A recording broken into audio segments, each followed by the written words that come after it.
Mike Sullivan. I'm a former IRS agent and teaching instructor. Welcome to my YouTube station. I worked for IRS for 10 years. I've been in private practice for 40 years. I'm a national expert. I should, right? After 50 years, I've been on all the major news stations. Many of you see me on the news and you subscribe to my channel. Thank you very much. I have about 9,000 viewers now of about, I don't know, 2,000 YouTubes. I try to cover the information that you want. Just going to give you a heads up today. By the way, if you have an IRS problem, you can hit me up. I just want to tell you all federal tax liens are on public record. Most people don't know that. There's a difference between a lien and a levy. I'm going to go over that really quick. So, you know, a levy is actually a seizure action. I used to issue these when I worked at IRS. I worked in the collection division. I filed thousands of liens, levies, garnishments. A levy means it's a seizure. That's what that means. When you think levy, it's an action. It's a seizure.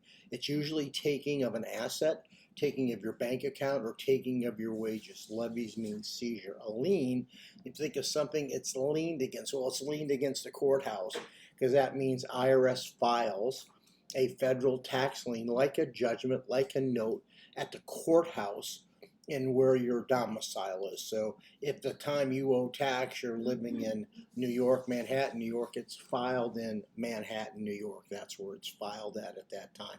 I live in Fort Lauderdale, so it's filed in Fort Lauderdale or Broward County, Florida. So if IRS is threatening you with the federal tax lien, understand that will go on public record. Now, do people search public record? Yeah, not like they used to, but they do. Is it going to affect your credit? No, it's not going to affect your credit. Just want you to know it's not going to affect your credit. But what that means, if you're going to sell a piece of property or you're going to, someone needs to do a courthouse search on you, that federal tax lien will go ahead and come up. Some of the things you need to know about the federal tax lien is that the day that that lien is filed, that's the day you owe. IRS will come up with a balance.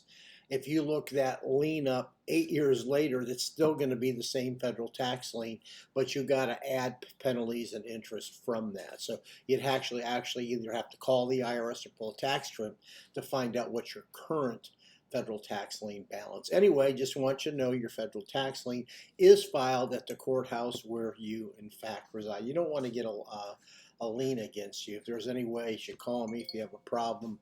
If you call my office, by the way, you speak to me. Thank you for listening. Give me a subscription. I always appreciate everything. Thank you.